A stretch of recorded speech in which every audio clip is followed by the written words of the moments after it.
Okay, time's 12:30, so let's begin here. Assignment number 1 is due on Friday at noon. Today we will finish this data summary and analysis section, and we will get into graphics using SAS. Are there any questions before we get going here? Okay, so we left off last time in the notes on page 29. So we're just so now we're going to talk about contingency tables in SAS, how we can get SAS to generate contingency tables for us. Just as a reminder what a contingency table is, in case we need to do this. Basically, it's a cross-classification of a number of items into counts in a table. So let's say that we have for the columns, we have the grade of the course that you receive in this course, A, B, C, D. Oh, no one's going to get an F, so we won't put that there. And then let's say your prior experience before coming in here. Let's see now.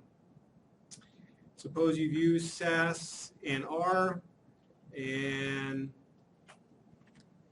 suppose you've used neither, or you haven't used both of them. But anyway, the main thing is you fit into two categories, row 1 or row 2. And simply if I were to and I guess I did kind of ask you this the first day of class, and then I cross-classify you based upon the grades that you earned in this course. You know, maybe we have, you know, something that looks like this.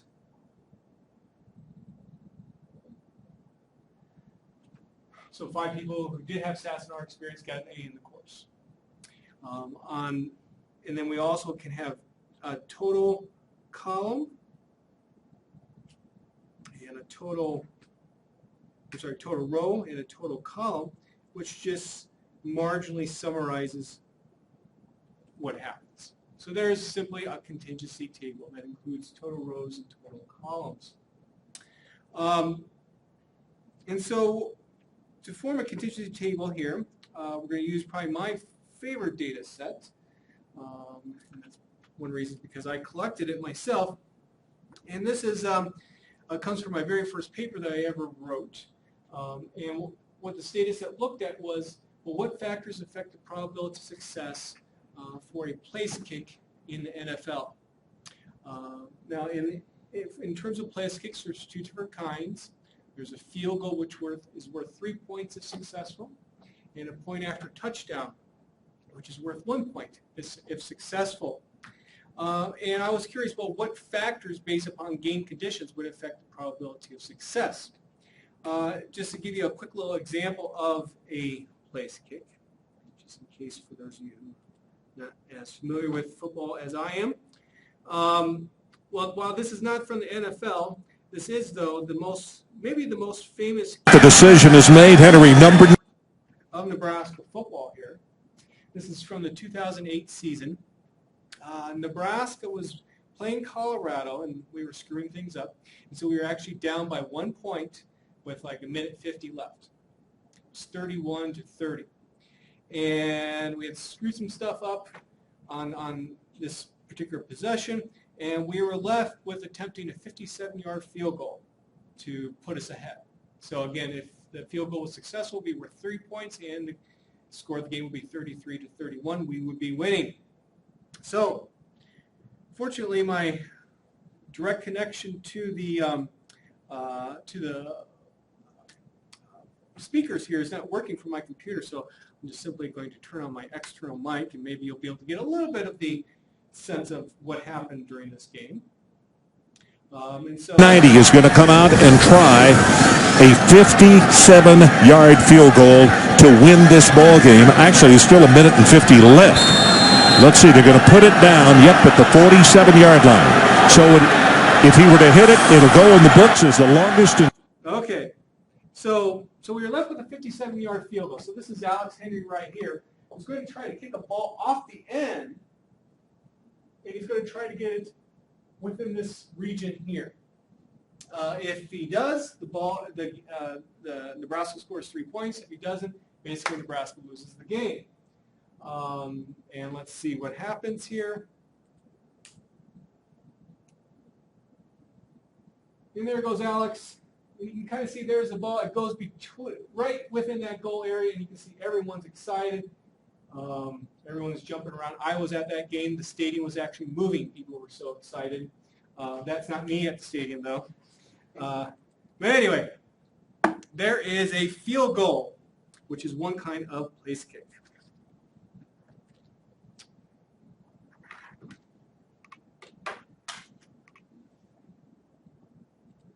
So of the data that I collected, I included, for example, the week of the season. So in the NFL, there's about 17 weeks during the season. So which week did it take place? A particular place kick. I have the distance of a particular place kick that occurred. And you can think of this as being in every row of the data set. I have the week, I have the distance, I have all these variables that I collected information on. The longer the place kick in terms of yards, probably the lower the probability of success. The response variable is called good, and this is a 1 if successful, 0 for failure.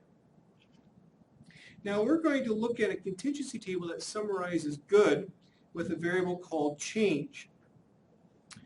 Change is a binary variable, so it's either 1 or 0, where it's a 1 if it's a lead change place kick, a 0 if it's not a lead change place kick.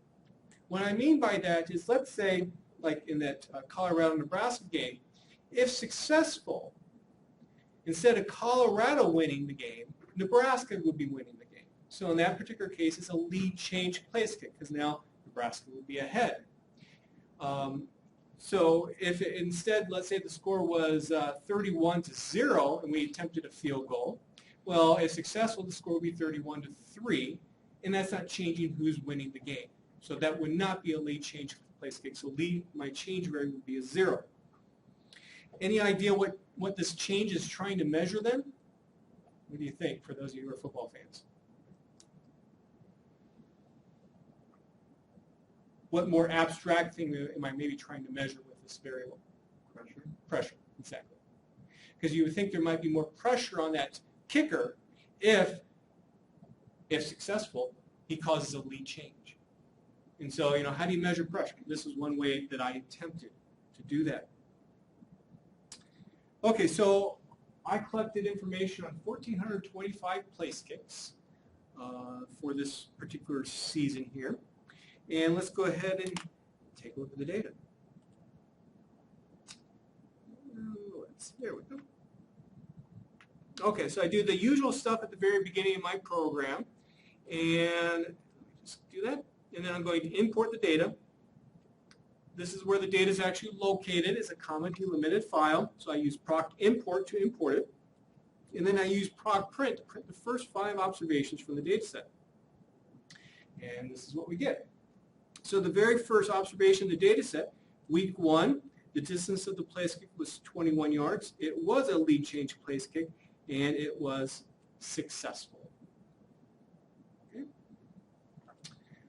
So next what I like to do is summarize this data, the good variable and the change variable, into a contingency table format. So what I'm going to have is 2 rows and 2 columns to my table, because both are binary outcomes.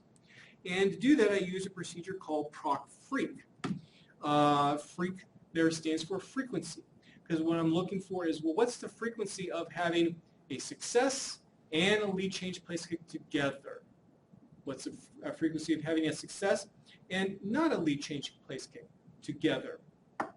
And so this is pronounced freq as if it was F-R-E-A-K. And so it's just spelled F-R-E-Q here to be abbreviation of frequency.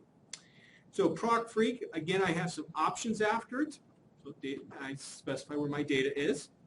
And then since I'm constructing a contingency table, the main statement that you use in this procedure is called tables. The first variable that you specify goes on the rows. The second variable that you specify goes on the columns. And since we're basically going to be cross-classifying here, that's why you have an asterisk there. So you can say almost change by good. So let's go ahead and run that. And this is what we get. We get what we want, but we also get a whole bunch of other junk that we don't need. This is a common theme in SAS. SAS often gives you a lot more information than what you actually need. where the programming language R gives you not enough information. You have to actually try to extract it yourself. So to give you an idea of what's actually being printed here, so the key is to take a look at what's given right here. So the top part right here are my frequencies. So 95 times it was not a lead change place kick and it was not successful. In the data set there was a total of 359 different lead change place kicks. And there was 1,425 overall place kicks. Now the rest of the stuff is giving us some percentages. So for example, this we actually use a different pen color. The 6.67 there, what that's representing is 95 divided by 1,425. So you can say it's the estimated joint relative frequency. So what proportion of the kicks were good equals 0 and change equals 0? About 6.67%. Now how did I know it was that? Because of this little label here that says percent, the overall percentage. As you might expect then, we also have row percentage and column percentage as the numbers right below it. Well, how do I then tell SAS, then say, well, maybe I don't want all this extra garbage there. I just want the counts. Well, you can tell SAS to do that. As you might expect, there's going to be some options available. So, as we've seen before in various statements in SAS, you can often do various options with it by saying slash first, and then of course, to figure out what the option keywords are, you go to the SAS help. And in this particular case, if I use all those no's there, that's going to remove all that extra stuff, saying, no, I don't want the row percentages, for example. And so that when I run this, oops, right. Change that, sorry. And now my mouse has stopped working. There we go. There we go. So now I just simply have the counts. Any questions? Okay, let's look at the syntax on page 32 then. Come on, computer.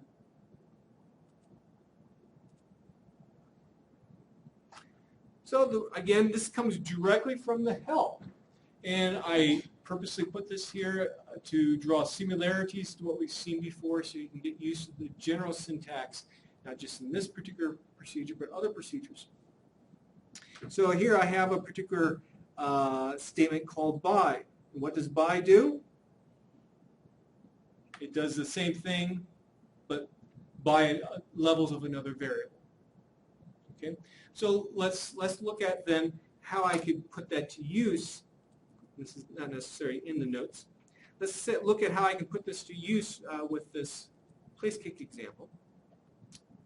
Now there are two different kinds of place kicks again. There are point after touchdowns or PATs, which are worth 1 point if successful.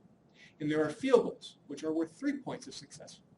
Now you might be interested in, let's say, summarizing the data in separate contingency tables for the ones that are PATs versus the ones that are field goals, because they're worth different amounts of points. And so we can do that by implementing a by statement here. Now the variable in the data set itself is called PAT. It's equal to a 1 for a point after touchdown. It's equal to a 0 for a field goal. So I can go by PAT. Okay, and if I run this, yes, that's what I want to do. Let's see what happens. Huh, that's kind of weird. So for PAT equals 0, which are field goals, there's only 2. That's weird. Why did that happen? Let's go back into the data set here. First observation is a field goal. Second observation is a field goal. Third observation is a point after touchdown. Fourth observation is a field goal. Okay. Let's take a look at the log.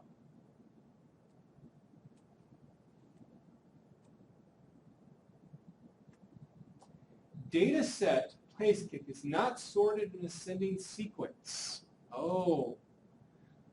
So, we talked about this a little bit before, but in order to use this by statement properly, you need to sort your data by the variable that you're using in the by statement in whatever procedure you're using.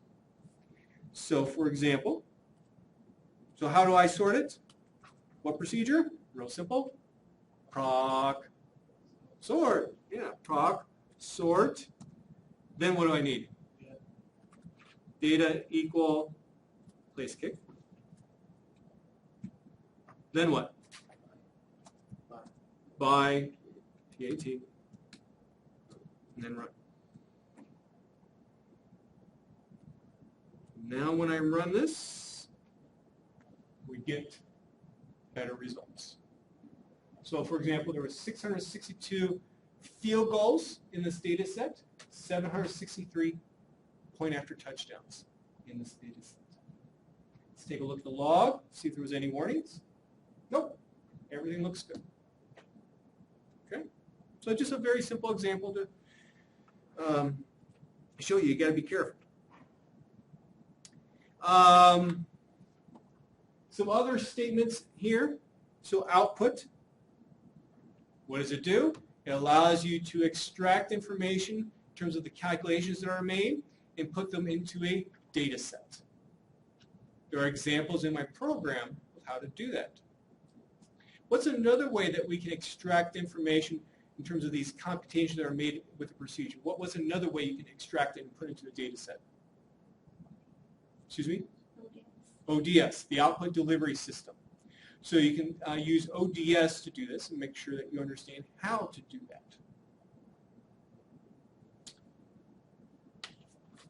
Okay. So then that takes us to page 33. My mouse is not working very well today. There we go. So these questions, we just kind of already answered the first question here. Now, there are examples of how to do that in the program. Make sure you understand how to do that. Again, you can use ODS or you can use out, or the out statement. Okay. Pearson chi-square test for independence. I would imagine that all of you have seen this before, but if not, that's okay. They are used to test for independence in a contingency table. Are the columns independent or dependent of the rows? So, in this particular case, we might be interested in, does it matter if it's a lead change place or not? Is that going to affect the probability of success? Or is it going to affect the fact that good is equal to 1 or 0? Put it another way. And so we could use a Pearson chi-square test for independence to make that determination. So how can we compute then this information in SAS? What would be the first thing that you would do if I told you, yes, Proc Freak does this?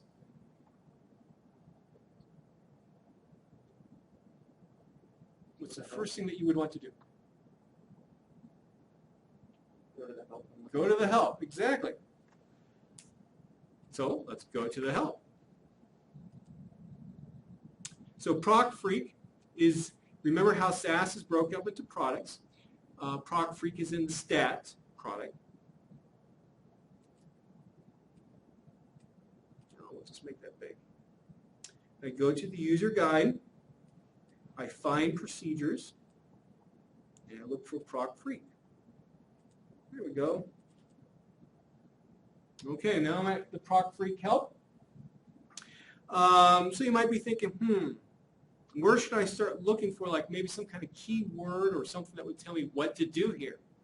How about since we're using the table statement, since that's actually generating the contingency table, maybe there's an option with it that would automatically produce the statistic p-value that we're interested in. So we click on tables and do a little search down here, and oh, look at this. chi-sq, request chi-square tests and measures based on chi-square. If I click on that, I get some information about what's being produced, and you will see, yes, it does compute a Pearson chi-square test for independence. So let me go back to my program here, and I happen to have it already typed out here for you, where I have now added the chi-sq option. Also, I've shown you how you can put that into a data set as well. So let's go ahead and run that. And if I page up a little bit, there you see the contingency table that we had before. Below, we have some additional information in this thing called chi-squared. That's what we're looking for. So my chi-squared test statistic is 26.7. P-value is extremely small, so small. SAS just simply says less than 0.0001. Therefore, yes, there is sufficient evidence to indicate that there is dependence here between the response and the change variable. Are there any questions?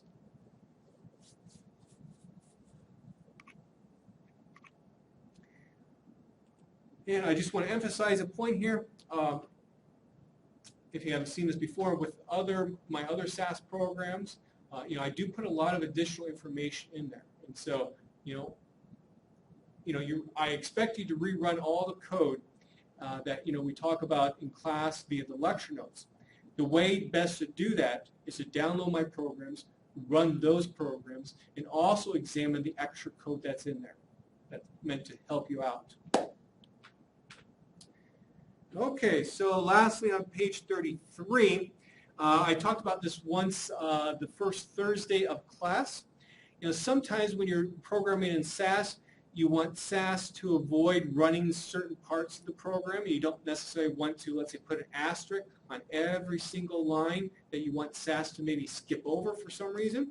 And what you can do is do a slash asterisk, and notice what happens when I do that. Notice how all the coloring changes. And if I come down here to a asterisk slash, SAS, if I were to execute this, will just simply treat this all as comments. It will essentially skip over it. So at times that can be useful, and that's why I introduced it here. Okay, so that concludes this section. Any questions? Okay, now let's talk about graphics. As I said before, with older programming languages, not just SAS, but other languages too, there often can be multiple ways to do exactly the same thing, because over the years people have thought, okay, what we currently have is not good enough and we need something better, so we develop it. But you don't want to take away the possibility of doing that older way, because there's been a lot of other programs that have been written based upon the old ways, and you don't want to make those programs obsolete. And so as a programming language gets older and older and older, there are develop these multiple ways to do exactly the same thing. In some respect, you could almost say it's like a programming code bloat, in terms of there's just so many different ways to do the same thing, and actually can actually be confusing to those who are just starting to learn how to use a particular programming language. Well, in SAS, in terms of graphics, we have one of these situations where there are multiple ways to do plots. In fact, let's say you want a scatter plot. You can use procplot. You can use then something that was developed in, I think, the 90s, procgplot. And then you can now use something called procsgplot to do a scatter plot. We won't talk about procplot. That was long ago. Some of my professors are still using it when I was in grad school, but we don't need to use that anymore. Procgplot was the one that I have primarily used throughout my career. It works decent. The G stands for graphics. So they just needed a different name for the procedure, so they stuck a G on top of plot to emphasize, yes, this is a graphical procedure. You're plotting something. And now, just a few years ago, SAS came out with some other procedures that personally, in my opinion, are meant to kind of duplicate some of the stuff you can do in R. In particular, there's a package in R called ggplot2. It has some similarities to that. And so these new sgplot-like procedures have been developed. S, I believe, stands for statistics, so statistical graph plot. And so overall, so I said gplot and sgplot.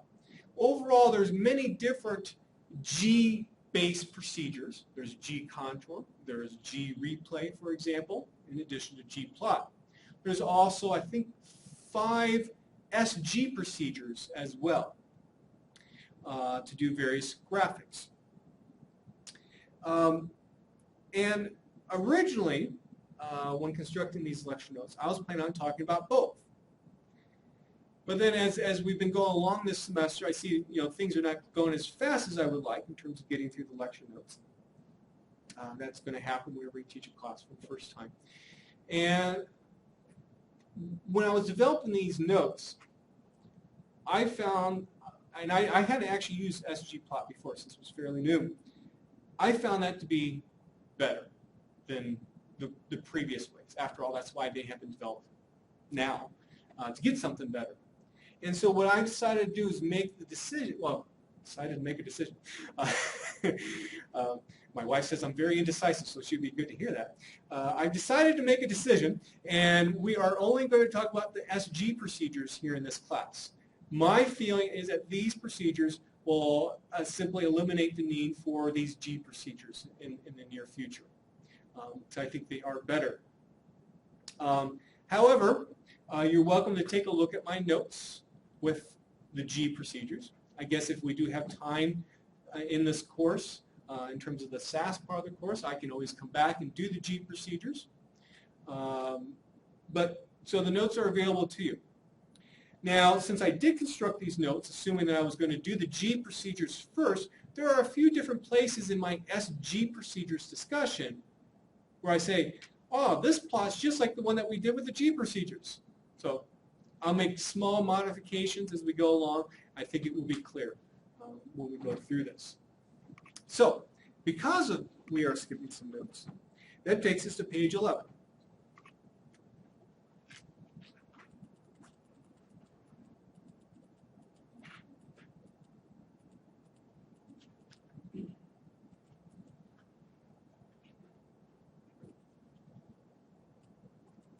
Okay. So these SG procedures first were introduced in SAS 9.2. And whenever SAS introduces something new, we'll say, these are experimental. So user beware. Because then in future implementations of SAS, they would obviously get improvements before they decide on a set syntax. So please be careful when you do Google something like with these SG procedures if you're trying to figure it out, because some of the syntax actually changed from SAS 9.2 when it was experimental to SAS 9.3 when the first implementation came about. Again, right now we're in SAS version 9.4. So you do have to be careful when you do Google stuff so you don't get the wrong answer. And these SG procedures were actually based upon the graphics that came about when ODS was introduced and starting to be more fully implemented. So we've seen ODS with respect to like producing a data set based upon calculations from a procedure. But ODS is also what produces various plots in almost an automatic fashion with various SAS procedures. So remember with procreg, when we first ran procreg, we got 3 plots with it, but what's producing those plots is actually ODS.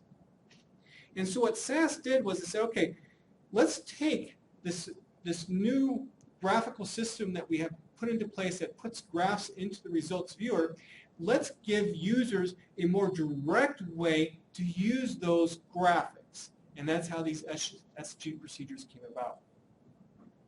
So we'll look at a very simple implementation of one of these procedures first. This is based upon the GPA data sets. And remember, we have high school and college GPAs. We're trying to use high school GPA to predict college GPA. And so the most basic implementation of proc SGplot is as follows. First, and we're going to do a scatterplot. First, again, we have some options on the proc line. Simply, we're going to say, where's my data set? Well, it's in set 1. Well, what kind of plot do I want? Scatterplot. What's on the x-axis? We're going to put the high school variable. What's on the y-axis? We're going to put the college variable. And again, with many statements in SAS, you can do the slash, and you have a variety of options of how the stuff is going to be done. While the plot would essentially look okay if I didn't put these options here, I'm putting them here first as a way to introduce you to what you can do. So marker ATTRS stands for marker attributes. In other words, how do you want your plotting points to look? So the plotting points, some people call them markers.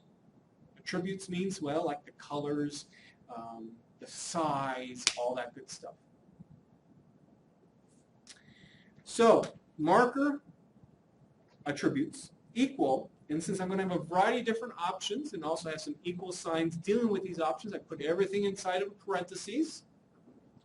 Now I say my symbol that I want, let's do an open circle. The color of the symbol, red. The size of the symbol is 10. The default measurements are based upon pixels. So 10 pixels on your screen. If you wanted to, for some reason, use a different measurement system, like for example, if I wanted 10 inches as the size of every plotting point, which wouldn't be good, I can put IN there. If I want millimeters, I put MM. In the SAS help, they describe the various different measurement systems you can use. So let me go ahead and run this, and we'll see what happens. And there's my plot. Notice the plots are red, open circles. And if you were to measure the number of pixels, you would see that they are 10. I believe that would be the diameter. Notice the x-axis, the y-axis. SAS has picked what it felt was a good range. You'll see later how we can change that. SAS for the labels for the x and the y-axis simply uses the variable names. Obviously, one can make that more descriptive. Notice what's at the top there. I have what's in my Title 1 statement and also my Title 2 statement as well. Okay, so let's look at how we can make this plot look a little bit nicer. So this is the code that's on page 12. I'm going to go ahead and jump ahead to what the plot's going to look like. This is going to be helpful if you see the plot first before we see the code. Okay, so there's the plot that I created. You know, it looks a little bit better, or it gives us some additional information. Maybe that's the best way to put it. So notice that the x and the y-axes are essentially the same length. So I can make kind of a square plot. It should be square. Why did I do that? Because I know high school and college GPAs, generally speaking, are on the same numerical scale. Yes, in high school you can have a greater than a 4.0 GPA if you take AP courses, for example, but that's okay. I'm not going to worry about that. Notice I have a nice little legend, so it helps you see what's going on in the plot. The dashed line is a simple linear regression model. Then, similar to what we saw with the proc reg output, I put a 95% confidence interval band there, and I filled in the space with yellow. Also, just to show you can do this, I put a reference line, a horizontal reference line at college GPA of 3.0. That's my dotted, should be a dotted green line. It's not coming up very well there. I also put grid lines throughout the plot too. Okay, so let's look at how I was able to do this.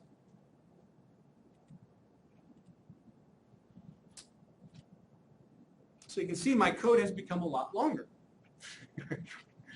And just from experience, Often what you're doing is adding something to a plot. Sometimes you're taking away or leaving it, and then you're adding something else to the plot, and then you're adding something else to the plot, and so on. That's just how these plots go. And sometimes it can take a long time to get a plot that you're fully satisfied with. So in this particular case, for proc SG plot, instead of using the scatter option, I'm going to use the reg option, because this tells SAS I want not just a scatter plot, but I also want the regression line on the plot. Then I have that slash again. I have lots of options after it. I have all those marker attributes, options that we saw before. But of course, now I'm also doing a regression line. I'm plotting that regression line, so I have a line attributes option, which specifies what do I want that line to look like. So the pattern says, okay, I want a dashed line. And there are particular keywords, I'll show you where you can get those later, that specify what kind of line types you want. I want long dashes. The color of the line, black. Then I'm going to name it. I'm going to name this, what I'm doing here in reg, by regression part. I could have named it something else if I wanted to. This here is used later on when I get to the legend. So that will tell SAS what to put in the legend. So right now, what this should be telling you is, okay, some stuff that I'm doing with the reg statement, I want stuff labeled in my legend corresponding to it. CLM, we've seen that abbreviation before in proc reg, confidence limit mean. So this tells SAS, yes, I want a confidence limit also on my plot, and I'm going to give it a name of 95% CI for the confidence interval. And you'll see where that comes up. Well, actually, I'll tell you, it comes up in the legend later. You'll see that actually labeled in the legend. My mouse is periodically not working. Then, confidence limit mean attributes. Well, what do I want this to look like? Well, let's fill it with a yellow color. I want 95% interval, so I can specify alpha to be 0.05. And I want to have some transparency with that yellow fill. So 50% transparency. So you can see what's behind it if needed. Like plotting points. To put that reference line on that plot, I guess I put it at 3.25, not 3, as I said earlier. All right, if you want a reference line, maybe, for example, you know, the admissions office is going to admit only those students who have a predicted college GPA of 3.25 or higher. So we can put a horizontal reference line on the plot at a value of, on the y-axis of 3.25. Again, I have line attributes with it. It's going to be a dotted line colored green. I give it a name too, so I can refer to it later in the legend. Then I do some stuff with my y-axis and x-axis. In this particular case, I'm simply going to put some grid lines, and guess what? I have a grid attributes as well. That controls what those grid lines look like. And then lastly, my legend. I have to say key legend versus just legend for some reason. And what do I want in my legend? Well, stuff that is generated from the regression part and stuff that's generated from the reference line part. I have, again, a slash for some options. And this specifies, well, where do I want the legend? I want it inside my main part of my plot rather than outside the plot. I want it in the bottom right-hand corner. And I want it to be opaque, meaning that it's going to be on top of anything, and you're not going to be able to see anything behind it. So again, let's take a look at what was produced. There's my plot.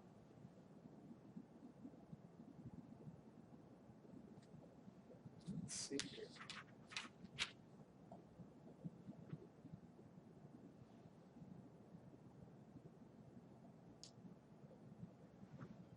Well, obviously there's lots of options here. And again, where do you go to find out about those options? The SAS help. Well, where in the SAS help? Remember, this is something from ODS. And ODS is actually part of the base product for SAS. So we have to go to that. Come back up here. So here's base. And again, it can be confusing where exactly to look. ODS graphics. And we go to the ODS procedures guide. We go to then procedures. There is Scatterplot. Okay, now we have a whole bunch of statements. So far we have seen scatter, and we just started looking at, where's reg? No, it's right above it. We just started looking at reg. Okay. Let's see here.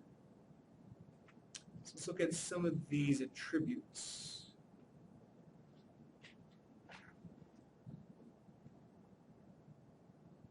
Well, we'll just look at marker attributes. And it tells you a little bit about it. If I go to marker attributes and symbols here, we get information about colors. So if you want to know more about colors, you can click on there. The size of the plotting unit. Notice how, for example, the default unit is pixels. If you want other units, there you go. For various symbols, they're all listed there. Let's see now, how about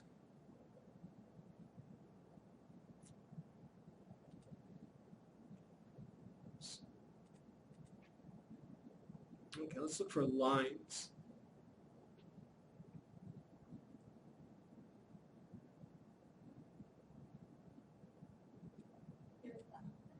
I missed it? Or sometimes you can just do this.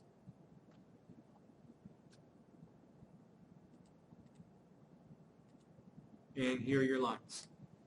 So, sometimes a simple, I did on my computer real fast, Control F for find. I typed in line and I found it. Okay. So those are some of the names that you can use to actually when saying a particular line. Okay. Any questions? Okay, so if you turn to page 17, you're going to see me introduce a number of other kinds of plots where I don't have the actual code there. The code is all in the programs. There's lots of code in the programs. And so what I'm going to do next, I guess, for the rest of the class period is just go through some of those, some of these main plots that I have here. But make sure you go through all the plots that are in the corresponding programs.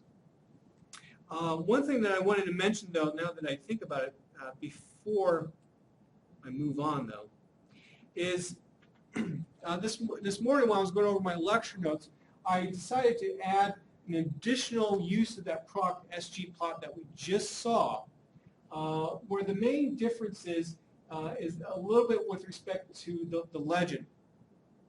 So this is not in the notes, but it is now in my program.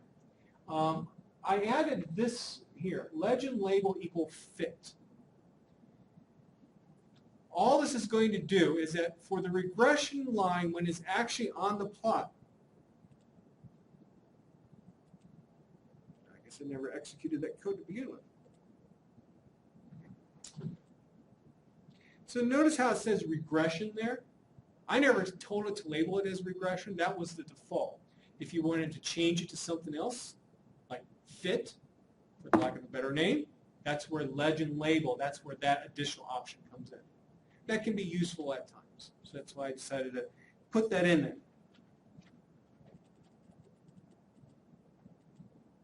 Okay. Did I skip ahead too far? Excuse me. I did skip ahead too far. I apologize. We are actually on page, I guess, bottom page 14. I'm sorry.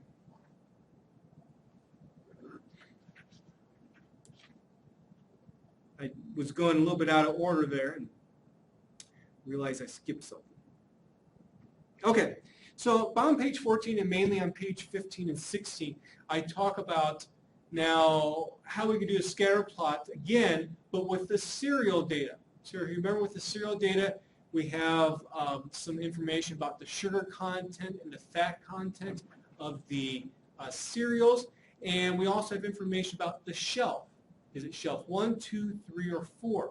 And so what I would like to do is produce a scatter plot of sugar versus fat where the plotting point changes based upon the shelf.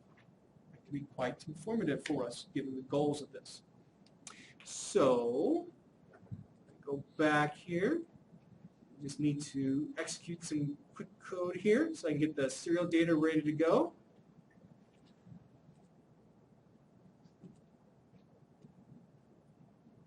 Okay, so we're going to do the most simple scatter plot with serial data, almost the most simple plot. Again, proc sgplot, data equal set1. This is where my data is for the serial data. This is the adjusted data. And I'm going to do a scatter plot of fat on the x-axis, sugar on the y-axis. Again, an option group. I'm going to group the plot, or the plotting points are going to be grouped or made unique based upon the shelf. So if I run this, here's my output. A little bit harder to see, but the colors of the plotting point correspond to the shelf. And a legend was actually automatically created for me. I think we can do better than that. It would be nice if not just the color of the plotting points, but let's say the type of plotting point changes based upon the shelf as well. And also I'd like to maybe have more control over what the color of the plotting points, how they're chosen. So let's look at how we can do that. To have full control over those kinds of graphics options of the color and the plotting points that are chosen, I have to use this statement here, where I tell ODS, hey, I want more control over how the graphics are produced. So I say ODS graphics / again an option. And then we have attribute priority equal none, meaning let me decide. Don't you use your defaults. Don't you pick. I want to decide myself. And if I want to go back to the way it is by default, I do exactly the same line, but attribute priority equal color. Okay. So now with proc gplot, sgplot, I have a style attribute statement. I don't have to put this within inside proc sgplot. I just did it there since I'm only using it for this particular running the procedure. So I could have actually had all this outside of proc sgplot. And I specify, okay, my symbols, what do I want? The first symbol that's going to be chosen is a circle. It's an open circle. Then a diamond, then a square, then a triangle. Remember how I have 4 shelves? So I chose 4. What colors do I want? Well, data contrast colors allows me to specify first, I want red circles, blue diamonds, green squares, purple triangles. So I specify the order that the colors are chosen and what colors are in row. Then, again, scatter plot, x equal fat, y equal sugar, group equal shelf. I'm going to make sure I can control my marker attributes in terms of their overall size. I made them a little bit bigger than what would be the default. And then I work with some grid lines. I always like grid lines on plots, so that's why I did that. So let me go ahead and execute them. And now I have a little bit more meaningful plot here. So do you see any trends from looking at this plot? Again, remember what the ultimate goals were. You know, in terms of the shelf was important in terms of the nutritional content. Do you see any trends? Yeah, exactly. So the blue diamonds, which are shelf 2, the sugar values are higher than the rest. I wouldn't say that about the fat content for shelf 2, but definitely for the sugar content. Yeah, and maybe overall, otherwise, you don't really see too many trends here. I don't know. Do you guys see any other trends? Okay. So by changing colors, by changing the symbols there, that can be quite helpful. Okay. Now that takes us to page 17. So as I was saying before, I have a whole bunch of other plots there. I guess if we want to keep it to a 50-minute class, that might be a good place to stop. Yes. So when you like turn off the defaults and stuff, if you don't specify something, does it resort back to the default? Like if you only specify the shape and didn't specify the colors, would it use the different colors that it used before? Yes. Okay. Yep. Any other questions? And in some respect, this can be frustrating too, because if you forget to, set them to what they were before, if you had changed them, any other plots will be different too. And so you just got to be careful because things carry over from one running to the next. Okay, I think that's a good place to stop. We will continue with these graphics next time.